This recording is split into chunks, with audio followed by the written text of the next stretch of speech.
ಬಾಯ್ ನ್ಯೂಸ್ಗೆ ಸ್ವಾಗತ.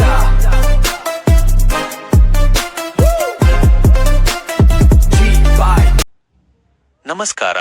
ಜಿ ಬಾಯ್ news TV ವಿಶೇಷ ಸುದ್ದಿ ಪ್ರಸಾರಕ್ಕೆ ತಮಗೆಲ್ಲರಿಗೂ ಆತ್ಮೀಯ ಸ್ವಾಗತ. ಅಧಿಕಾರಿಗಳ ಬೇಜವಾಬ್ದಾರಿಗೆ ಬಲಿಯಾಯ್ತಾ ಕಂದಮ್ಮಗಳ ಭವಿಷ್ಯ.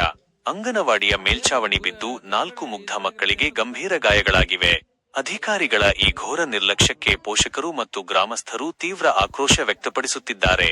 ಚಿಂತಾಮಣಿ ತಾಲೂಕಿನ ಕಸಬಾ ಹೋಬಳಿಯ ದೊಡ್ಡಬೊಮ್ಮನಹಳ್ಳಿ ಗ್ರಾಮದಲ್ಲಿ ಧಕ್ಕೆ ತರುವಂತಹ ದುರಂತವೊಂದು ಸಂಭವಿಸಿದೆ. ಇಲ್ಲಿನ ಅಂಗನವಾಡಿ ಕೇಂದ್ರದ ಮೇಲ್ಚಾವಣಿ ಏಕಾಏಕಿ ಕುಸಿದು ಬಿದ್ದು 4 ಮಕ್ಕಳು ಗಂಭೀರವಾಗಿ ಗಾಯಗೊಂಡಿದ್ದಾರೆ. ಆತಂಕದ ಧ್ವನಿಯಲ್ಲಿ ಕಟ್ಟಡ ಸಂಪೂರ್ಣ ಶಿಥಿಲಗೊಂಡಿದ್ದರೂ ಅದೇ ಅಪಾಯಕಾರಿ ವಾತಾವರಣದಲ್ಲೇ ಮಕ್ಕಳಿಗೆ ಪಾಠ ಮಾಡಲಾಗುತ್ತಿತ್ತು. ಇಂದು ಪಠ್ಯ ಚಟುವಟಿಕೆ ನಡೆಯುತ್ತಿದ್ದ ವೇಳೆ ಮೇಲ್ಚಾವಣಿಯ ಸಿಮೆಂಟ್ ಗಾರೆ ಏಕಾಏಕಿ ಮಕ್ಕಳ ಮೇಲೆ ಕುಸಿದು ಬಿದ್ದಿದೆ. ಘಟನೆಯಲ್ಲಿ ಜೀವಿಕ ರಿತಿಕ್ಷಾ ಸೇರಿದಂತೆ ಒಟ್ಟು 4 ಮಕ್ಕಳು ರಕ್ತಸಿಕ್ತಗೊಂಡು ಗಾಯಗೊಂಡಿದ್ದು, ಓರ್ವ ಮಗುವಿನ ಸ್ಥಿತಿ ಅತ್ಯಂತ ಚಿಂತಾಜನಕವಾಗಿದೆ. ಚಿಕಿತ್ಸೆ ಮತ್ತು ಸ್ಥಳೀಯರ ಆಕ್ರೋಶ. ಅಪಘಾತ ಸಂಭವಿಸುತ್ತಿದ್ದಂತೆಯೇ ಗಾಯಗೊಂಡ ಮಕ್ಕಳನ್ನು ತಕ್ಷಣವೇ ಸ್ಥಳೀಯ ಆಸ್ಪತ್ರೆಗಳಿಗೆ ರವಾನಿಸಲಾಗಿದೆ. ಜೀವಿಕಾ ಎಂಬ ಮಗುವನ್ನು ಚಿಂತಾಮಣಿಯ ಶಸ್ತ್ರಚಿಕಿತ್ಸಾ ಆಸ್ಪತ್ರೆಗೆ ದಾಖಲಿಸಿದ್ದರೆ, ಉಳಿದ ಮಕ್ಕಳಿಗೆ ಕುರುಬೂರು ಪ್ರಾಥಮಿಕ ಆರೋಗ್ಯ ಕೇಂದ್ರದಲ್ಲಿ ಚಿಕಿತ್ಸೆ ನೀಡಲಾಗುತ್ತಿದೆ. ಅಂಗನವಾಡಿ ಕಟ್ಟಡ ಸಂಪೂರ್ಣ ಶಿಥಿಲಗೊಂಡಿರುವ ಬಗ್ಗೆ ಸ್ಥಳೀಯರು ಹಾಗೂ ಸಿಬ್ಬಂದಿ, ಮಹಿಳಾ ಮತ್ತು ಮಕ್ಕಳ ಕಲ್ಯಾಣ ಇಲಾಖೆಯ ಅಧಿಕಾರಿಗಳಿಗೆ ಹಲವು ಬಾರಿ ಮನವಿ ಸಲ್ಲಿಸಿದ್ದರು. ಆದರೆ ಅಧಿಕಾರಿಗಳು ಸ್ಥಳ ಪರಿಶೀಲನೆ ನಡೆಸಿ ಕಾಟಾಚಾರದ ಭೇಟಿ ನೀಡಿ ಹೋದರೆ ವಿನಃ ಮಕ್ಕಳಿಗೆ ಯಾವುದೇ ಪರ್ಯಾಯ ಕಟ್ಟಡದ ವ್ಯವಸ್ಥೆ ಮಾಡಿರಲಿಲ್ಲ. ಅಧಿಕಾರಿಗಳ ಈ ಬೇಜವಾಬ್ದಾರಿಯೇ ಇಂದು ಈ ದುರಂತಕ್ಕೆ ಕಾರಣ ಎಂದು ಗ್ರಾಮಸ್ಥರು ಕಣ್ಣೀರಿಡುತ್ತಾ ಆಕ್ರೋಶ ವ್ಯಕ್ತಪಡಿಸುತ್ತಿದ್ದಾರೆ. ಅಧಿಕಾರಿಗಳಿಗೆ ತರಾಟೆ. ವಿಷಯ ತಿಳಿಯುತ್ತಿದ್ದಂತೆಯೇ ಆಸ್ಪತ್ರೆಗೆ ಭೇಟಿ ನೀಡಿದ ಮಹಿಳಾ ಮತ್ತು ಮಕ್ಕಳ ಕಲ್ಯಾಣಾಧಿಕಾರಿ ಮಹೇಶ್ ಅವರನ್ನು ಸ್ಥಳೀಯರು ಹಾಗೂ ಪೋಷಕರು ತೀವ್ರ ತರಾಟೆಗೆ ತೆಗೆದುಕೊಂಡಿದ್ದಾರೆ. ನಿಮ್ಮ ನಿರ್ಲಕ್ಷ್ಯದಿಂದಲೇ ನಮ್ಮ ಮಕ್ಕಳ ಜೀವಕ್ಕೆ ಕಂಟಕ ಎದುರಾಗಿದೆ ಎಂದು ಹಿಗ್ಗಮುಗ್ಗ ತೊಳೆಯುತ್ತಿದ್ದಾರೆ. ಚಿಂತಾಮಣಿಯಿಂದ ನಮ್ಮ ಪ್ರತಿನಿಧಿಯ ವರದಿ ಇದಾಗಿತ್ತು. ನಿರಂತರ ಸುದ್ದಿಗಳಿಗಾಗಿ ಮತ್ತು ಕ್ಷಣಕ್ಷಣದ ನವೀಕರಣಗಳಿಗಾಗಿ ನೋಡ್ತಾ ಇರಿ ಜಿ ಬಾಯ್ ನ್ಯೂಸ್ ಟಿವಿ. ನಮ್ಮ ಚಾನೆಲ್ ಅನ್ನು ಸಬ್ಸ್ಕ್ರೈಬ್ ಮಾಡಿ, ಸಪೋರ್ಟ್ ಮಾಡಿ. ಧನ್ಯವಾದಗಳು. ನಮಸ್ಕಾರ.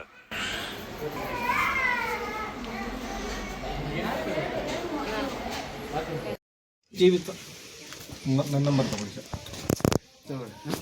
ಅಲ್ಲಿ ನೋಡ್ಕೊಂಡು ಹೋಗಿ.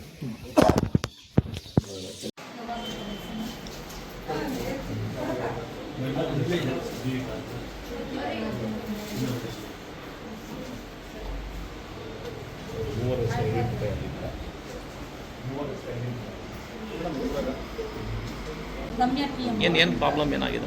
ಅಂಗಡಿಗೆ ಹೋಗಿದ್ರೆ ಊಟ ತಿಂತಾ ಇದ್ರಂತೆ, ಮತ್ತೆ ಒಳಗಡೆ ಹೋದ್ರೆ ಅಲ್ಲಿ ಗೋಡೆ ಬಿದ್ದೋಗಿ ಮೋಲ್ಡ್ ಹಾಕಿರ್ತಾರೆ, ಅದು ಎಷ್ಟು ಮಕ್ಕಳಿದ್ರು ಅಂಗನವಾಡಿ? 10 ಜನನೂ ಅದರಲ್ಲಿ 7 ಜನ ಏನೋ ಊಟ ತಿಂತಾ ಇದ್ರಂತೆ, ಇನ್ನು 4 ಜನ ನೀರು ಕುಡಿಯೋಕೆ ಹೋಗಿದ್ರೆ ಈ ಥರ ತಗೊಂಡು ಅವರಲ್ಲಿ ಇದ್ದಾರೆ ಹಾಸ್ಪಿಟಲ್. ನಾವು ಏನು ಮಾಡಬೇಕು ಅಂತ ಪ್ರತಿಯೊಂದು ನಮ್ಮೂರಲ್ಲಿ ಅಧಿಕಾರಿಗಳು ಬಂದು ನೋಡ್ಬೋದು. ಬೇಕಾದರೆ ಎಲ್ಲ ಕಳಪೆ ಕಾಮಗಾರಿ, ಏನು ಮಾಡಿದ್ರು ಕಳಪೆ. ಈ ಥರ ಆದರೆ ಮಕ್ಕಳನ್ನ ಹೆಂಗೆ ಕಳ್ಸೋದು ಸರ್? ಅಲ್ಲ, ಅದೇ ಇನ್ನು ಎಲ್ಲ ಭಯ ಆಗೋಗಿದೆ. ಮಕ್ಕಳು ಕಳ್ಸೋಂಗೆ ಇಲ್ಲ. ಯಾವ ಸ್ಕೂಲ್ ಬಿಲ್ಡಿಂಗ್ಗಳು ಒಂದು 15-16 ವರ್ಷ 20 ವರ್ಷದಿಂದ ಈಚೆ ಕಟ್ಟಿರೋ ಬಿಲ್ಡಿಂಗ್ಗಳೆಲ್ಲ ಅವರೇ ಕಟ್ಟೋದು, ಅವರೇ ಹೊಡೆಯೋಕೆ, ಅವರೇ ಪರ್ಮಿಷನ್ ಅಂತಾರೆ, ಅವರೇ ಹೊಡೆದಾರೆ.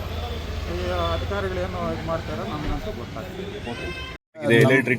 ನಾವು ಈಗ ಡಿ ಡಿ ಆಫೀಸಲ್ಲಿದ್ದಾಗ ನಮ್ಮ ಸಿ ಡಿ ಪೋ ಹಿಂಗೆ ಮಾಹಿತಿ ಕೊಟ್ಟರು. ತಕ್ಷಣ ನಾವು ಈಗ ಒಂದು ಮಗು ಏನು ಫಸ್ಟ್ನೇ ಮಗು ಏನು ಶಾನ್ವಿ ಅವರಿಗೆ ಈಗ ಏನು ಇಲ್ಲಿ ಕತ್ತತ್ರ ಗಾಯ ಆಗಿದೆ ಅಂತ ಹೇಳ್ಬಿಟ್ಟು ಇವರು ನಮಗೆ ಹಾಸ್ಪಿಟಲ್ಲಿದ್ದೀವಿ ಅಂತ ಹೇಳಿ ಸರ್. ನಾವು ಅಲ್ಲಿಂದ ತಕ್ಷಣ ಬಂದ್ವಿ. ಆಮೇಲೆ ಅಲ್ಲಿ ಡಾಕ್ಟ್ರ್ ಹತ್ರ ಇವರು ಯಾವ ಹಾಸ್ಪಿಟ್ಲಲ್ಲಿ, ರಾಮಪ್ಪ ಹಾಸ್ಪಿಟ್ಲಲ್ಲಿ ಚಿಕಿತ್ಸೆ ಕೊಡಿಸಿ ಆಮೇಲೆ ಅವರು ಏನು ಅಡ್ಮಿಷನ್ ಏನು ಅವಶ್ಯಕತೆ ಇಲ್ಲ ಅಂತ ಹೇಳಿದಾಗ ಇವ್ರ ಕಾರಲ್ಲೇ ಮತ್ತೆ ಇವರು ದೊಡ್ಡಬೊಮ್ಮನಹಳ್ಳಿಗೆ ಕರ್ಕೊಂಬಂದಿದ್ರು. ಆವಾಗ ನಾನು ಅಲ್ಲಿಂದನೇ ಸೀದಾ ಇಲ್ಲಿಗೆ ಬಂದೆ ಸರ್. ಹೋಗಿ ಅವ್ರ ಮಗುನ ನಾವು ನೋಡಿದ್ವಿ. ಈಗ ಮಗು ಏನು ಚೆನ್ನಾಗಿದೆ. ಅವ್ರ ಮನೆಯವರು ಅಷ್ಟೇ ಏನು ತೊಂದರೆ ಇಲ್ಲ, ದೇವ್ರ ದೊಡ್ಡವನು, ಏನು ತೊಂದರೆ ಆಗಿಲ್ಲ ಅಂತ ಹೇಳಿದರು. ಮಗು ಕತ್ತಿದ್ದು ಶಾನ್ವಿ 5 ವರ್ಷ, ಅವ್ರ ತಾಯಿ ಹೆಸರು ರಮ್ಯ. ರಿತಿಕ್ಷಾ ಅವ್ರ ಮಗು ಅಷ್ಟೇ. ಇಲ್ಲಿ ಅವರು ಇದಕ್ಕೆ ಹೋಗಿ ಏನು ನಮ್ಮ ಕುರುಬೂರು PSC ಹೋಗಿದ್ರು, ಅದಕ್ಕೆ ತರ್ಚ್ಕೊಂಡಿದೆ ಮೇಲೆ. ಅವರು ಡಾಕ್ಟ್ರು ಏನು ಹೇಳಿದ್ರು ಅಂತಂದರೆ, ಅವ್ರ ತಾಯಿನ ಕೇಳಿದಾಗ ಏನು ಊತಿಲ್ಲ, ಊತಿದ್ರೆ ಮಾತ್ರ ನೀವು ಏನಾದರೂ ಸ್ಕ್ಯಾನ್ ಎಲ್ಲ ಮಾಡ್ಬೇಕಾಗ್ತದೆ ಅಂತ ಹೇಳಿದ್ರು. ಅದು ಏನೂ ತೊಂದರೆ ಇಲ್ಲ ಸರ್. ಇವಾಗ ಅವ್ರು ಮಾತಾಡಿಬಿಟ್ಟು ನಮ್ಮ ಅಂಗನವಾಡಿ ಟೀಚರ್ಗೆ ಹೇಳಿದ್ವಿ, ಫಾಲೋಅಪ್ ಮಾಡ್ತಾಯಿರಿ, ಏನಾದರೂ ಅಂದರೆ ತಕ್ಷಣ ನಮಗೆ ಮಾಹಿತಿ ಕೊಡಿ ಮತ್ತು ಇಮ್ಮಿಡಿಯೇಟ್ ಹಾಸ್ಪಿಟ್ಲಿಗೆ ತೋರಿಸೋಣ ಅಂತ ಹೇಳಿದ್ವಿ ಸರ್. ನಮ್ಮ ಅಂಗನವಾಡಿ ಟೀಚರ್ಗೂ ಹೇಳಿದ್ವಿ.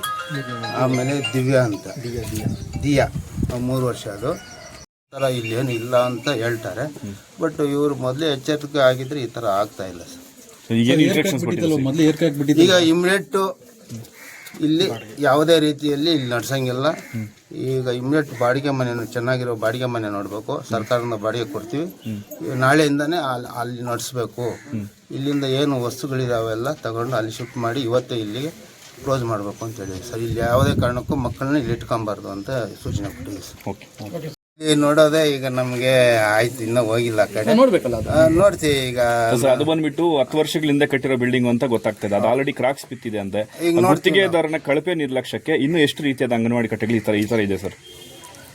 ಅಂದರೆ ಈಗ ಅಲ್ಲಿ ನೋಡಿಲ್ಲ ನಾವು, ಈಗ ನೋಡಿಕೊಂಡು ನಾನು ಅದನ್ನು ರಿಪೋರ್ಟ್ ಮಾಡ್ತೀನಿ. ನಾನು PWಗೆ ಇದನ್ನು ಉಪಯೋಗ ಯೋಗ್ಯತೆ ಇದೆಯಾ ಇಲ್ಲ ಅಂತ ನಾನು ಬರೆದು ರಿಪೋರ್ಟ್ ಆ ಥರ ಇಲ್ಲ ಅಂದರೆ ಅಲ್ಲಿ ಚೇಂಜ್ ಮಾಡ್ತೀನಿ. ಮನೆ ಹತ್ರ ಈಗ ಹೋಗಿ ಬಂದಿದ್ವಿ. ಅವರು ಇಲ್ಲಿ ಮೂಗ್ ಮೇಲೆ ಸ್ವಲ್ಪ ತಚ್ಕೊಂಡಿದೆ. ಅವ್ರಿಗೂ ಗೌರ್ಮೆಂಟ್ ಹಾಸ್ಪಿಟ್ಲ್ ಕುರುಬುರಲ್ಲಿ ತೋರಿಸಿದ್ದಾರೆ, ಏನೂ ತೊಂದರೆ ಇಲ್ಲ ಅಂತ ಹೇಳಿದ್ದಾರೆ. ಅವ್ರಿಗೂ ಅಷ್ಟೇ, ಏನು ಔಷಧಿ ಬೇಕೋ ನಾವು ಎಲ್ಲ ಇಲಾಖೆಯಿಂದ ಬರೆಸ್ತೀವಿ, ಏನು ತೊಂದರೆ ಇಲ್ಲ ಅಂತ ಹೇಳಿದ್ದಾರೆ ಡಾಕ್ಟ್ರು. ಮತ್ತು ಇನ್ನೇನಾದರೂ ನಮ್ಮ ಅಂಗನವಾಡಿ ಟೀಚರ್ಗೆ ಹೇಳಿದ್ವಿ, ಫಾಲೋಅಪ್ ಮಾಡಿ, ಏನಾದರೂ ಆದರೆ ತಕ್ಷಣ ನಮ್ಮ ಮಾಹಿತಿ ಕೊಡಿ ಅಂತ ಹೇಳಿದ್ವಿ ಸರ್. ಇನ್ನೊಂದು ಮಗು ಈಗ ಜೀವಿಕಾ ಅಂತ ಈ ಕಡೆ ಹಾಸ್ಪಿಟ್ಲ್ಗೆ ಹೋಗೋದು, ಇವು ಅಲ್ಲಿ ಬಂತಾ ಕೈಗಾರಿಕೆ ಅಂದರೆ ಈಗ ಅದು ಮೊದಲೇ ಗಮನಿಸ್ಬೇಕಾಯ್ತು. ಅಂಗನವಾಡಿ ಟೀಚರು, ಸೂಪರ್ವೈಸರು ನಾವು ಮಾಹಿತಿ ಎಲ್ಲ ಕೊಟ್ಟಿದ್ದೀವಿ. ಈಗ ಅವರು ಹೋಗಿ ಅದು ಮುಂಜಾಗ್ರತಾ ಕ್ರಮವಾಗಿ ಅವರು ಬೇರೆ ಕಡೆ ಶಿಫ್ಟ್ ಮಾಡಬೇಕು ಆಗಿತ್ತು. ಬಾಡಿಗೆಯಲ್ಲಿ ಎಲ್ಲಿ ಈ ಥರ ತೊಂದರೆ ಎಲ್ಲಿ ಇದೆ ಅಂತ ಮೊದಲೇ ಗಮನಿಸಿ ಅವರು ಬೇರೆ ಕಡೆ ಬದಲಾವಣೆ ಮಾಡಬೇಕಾಗಿತ್ತು. ಮೇಲ್ವಿಚಾರಕ್ಕೂ ಮತ್ತು ಅಂಗನವಾಡಿ ಟೀಚರು ಜವಾಬ್ದಾರಿ ಮಾಡಿ ಅವ್ರ ಮೇಲೆ ಶಿಸ್ತು ಕ್ರಮ ತಗೊಳ್ತೀವಿ ಸರ್. ಈಗ ನಾನು ಈಗ ಡಮಾಲಿಷ್ಗೆ ನಾನು ರಿಪೋರ್ಟ್ ಹಾಕ್ತೀನಿ, ಆಯ್ತಾ? ಮೊದಲೇ ನೀವು ಗಮನಿಸ್ಬೇಕಲ್ಲಮ್ಮ, ನಾವು ಎಷ್ಟು ಇಷ್ಟು ಕ್ರಾಕ್ ಬಿಟ್ಟಿತ್ತು, ಆ ತರ ಆಗುತ್ತೆ. ಇದ್ದಕ್ಕಿದ್ದಾಗೆ ಕುಸ್ತಿದೆ ಸರ್, ಏರ್ ಕ್ರಾಕ್ ಆಗಿದೆ ಅಂತ ಕೆಲವರು ಹೇಳ್ತಾರೆ. ನಾನು ಅಪ್ಲೈ ಡೇಟ್ ಹೇಳ್ಕೊಂಡು ಇಲ್ಲಿ ನಿಂತಿದ್ದೆ ಸರ್, ಇಷ್ಟ ಆಗಿತ್ತು ಅಷ್ಟೇ ಸರ್. ಅದು ನೋಡಿ ಇಲ್ಲಿದೆಯಲ್ಲ ಆ ಟೈಪ್ ಇತ್ತು ಅಷ್ಟೇ ಸರ್. ಹೇಳ್ಕೊಂಡು ಅಷ್ಟು ಕಷ್ಟ ಆಗುತ್ತೆ ನನಗೂ ಗೊತ್ತಿಲ್ಲ ಸರ್. ಆಯ್ತು, ಈಗೆಲ್ಲ ಕ್ಲೋಸ್ ಮಾಡಿ ಎಲ್ಲ ಏನಾನ ಇದೆ ಇಲ್ಲಿ ಸಾಮಾನು ಎಲ್ಲ ತೆಗೆದುಬಿಟ್ಟು ನಾಳೆ ಬಾಡಿಗೆ ನೋಡಿಕೊಂಡು ಬಾಡಿಗೆಯಲ್ಲಿ ಅಂಗನವಾಡಿ ಮಾಡಿ ಬಾಡಿಗೆನೂ ಒಳ್ಳೆ ರೂಮ್ ನೋಡೋಣ. ಹಾಂ, ಓಕೆ. ಭಾಗ್ಯಲಕ್ಷ್ಮಿ ಹೆಸರು ಆಯಿತು. ಯಾವ ವರ್ಷ? 30 ವರ್ಷ ಆಗಿದೆಯಾ? ಎಲ್ಲಿ ಬೋರ್ಡ್ ಗಿಡ ಇದೆಯಾ? ಬೋರ್ಡ್ ಗಿಡ ಇದೆಯಾ ಇಲ್ಲಿ? ಅಲ್ಲಮ್ಮ, ಇಲ್ಲಿ ಯಾವ ವರ್ಷ ಕಲ್ತಿತ್ತು ಅಂತ ಸರ್, ಅದು ಹಾಕಿಲ್ಲ ಸರ್.